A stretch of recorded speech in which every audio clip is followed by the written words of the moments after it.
The first rule of space was simple. Do not attack what you do not understand. The Korvax Union forgot that rule. They were old in the galaxy, older than most trading empires, older than many stars that now burned weak and red. They believed age meant wisdom, and wisdom meant victory. For centuries, their ambush fleets had ruled the dark paths between systems. They hid in nebula clouds, behind dead moons, inside the shadows of broken stations. When a ship passed, they struck, fast and silent. No warning, no mercy. That day, their scanners found a single vessel. It was small compared to war cruisers, long and narrow. Its hull looked plain, almost ugly, covered in dull gray plates with no shining colors or royal marks. No escort ships followed it. No defense drones floated nearby. The Korvax commander clicked his mandibles in amusement. A lone trader, he said, or a scout. Either way, easy prey. His officers agreed. The energy readings were strange, but not impressive. The ship's weapons were quiet. Its shields were low. The ship did not zigzag or scan wildly like nervous prey. It moved forward in a straight line, calm and steady. Too calm. The ambush fleet waited until the human ship crossed the invisible line between two drifting asteroids. Then the Korvax ships powered up all at once.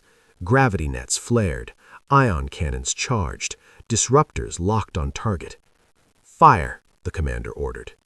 Blue-white beams slammed into the human ship. The gravity net wrapped around it, crushing space itself. Ion pulses screamed through the void, meant to shut down engines and life systems. The Korvax fleet expected explosions, screams on open channels, a quick surrender signal. Instead, the human ship did something very strange. It kept moving. The gravity net bent, stretched, and then snapped like thin wire. The ion pulses washed over the hull and faded. The ship's engines flared brighter, not weaker. A signal opened on all channels. It was short. "This is a civilian exploration vessel of the United Human Systems. You are firing on a human ship. Stand down immediately." The Korvax commander laughed. "Civilian?" he said. "Then you chose the wrong space to fly in." "Fire again," he ordered. This time they used everything. Plasma lances burned hot enough to melt battleships. Missile swarms filled space with screaming metal. Disruptor waves twisted physics, designed to tear ships apart from the inside. The human ship vanished behind fire and light. For 3 seconds, the Korvax fleet celebrated. Then the fire cleared. The human ship was still there. Its hull was scorched, blackened but whole. The plates had shifted, sliding over each other like living armor. Energy readings climbed fast, far higher than before. Another message came through, calm and flat. "You have continued hostile action. This vessel is now responding in self-defense." The Korvax commander felt something he had not felt in a long time: unease. The human ship's surface changed. Panels opened along its sides and spine. Not bright weapons, not elegant energy emitters, just dark holes like empty eyes. Then space screamed. The first weapon did not glow or hum, it punched. A solid projectile, moving so fast it bent space ahead of it, tore through a Korvax destroyer. One moment the ship existed, the next it was 2 separate pieces drifting apart, crews gone in an instant. Before alarms could finish sounding, more followed. Metal slugs, kinetic rods, mass accelerated to impossible speeds. Korvax shields tuned to energy weapons failed instantly. Armor designed to resist heat shattered like glass.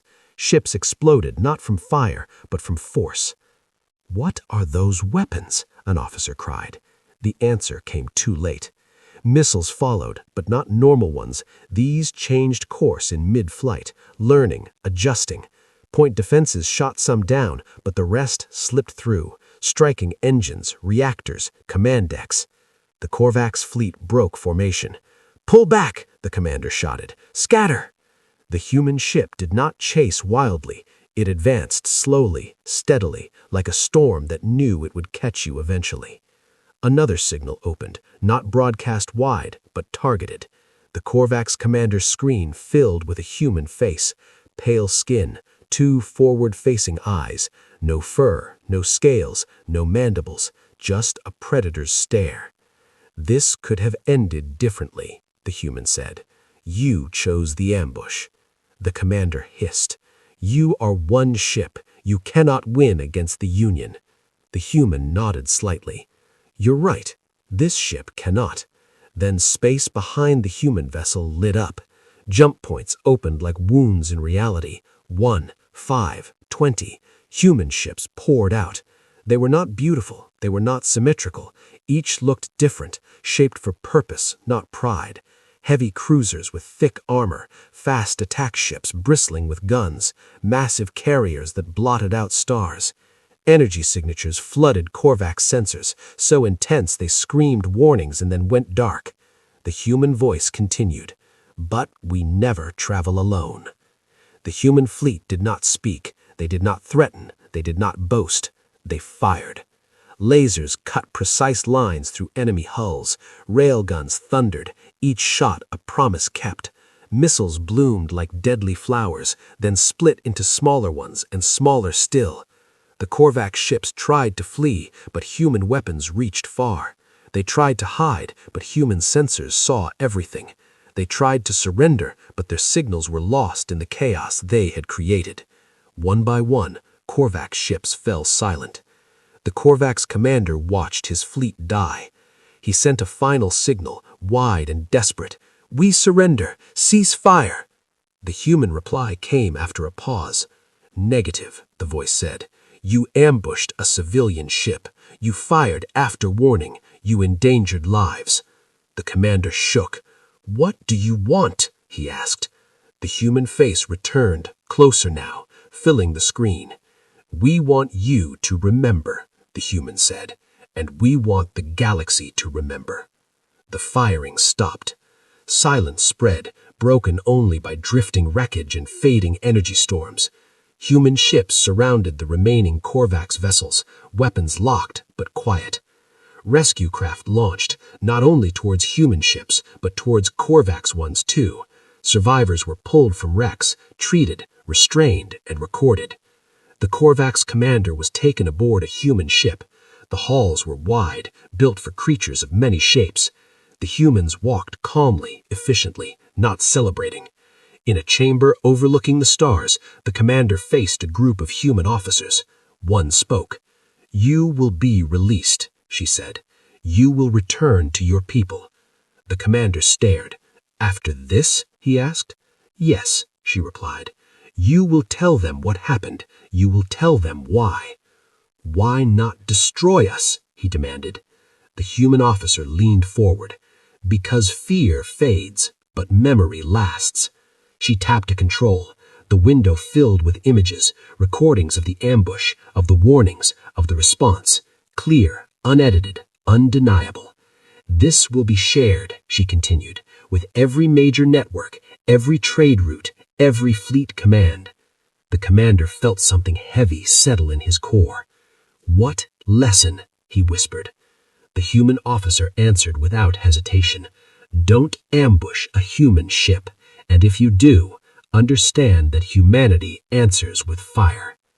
The Korvax commander was returned to his damaged vessel. The human fleet vanished into jump space, leaving behind silence and wreckage.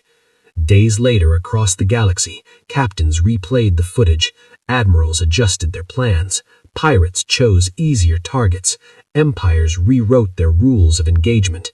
And when human ships passed through dark space, alone but unafraid, no ambush came, because the galaxy had learned.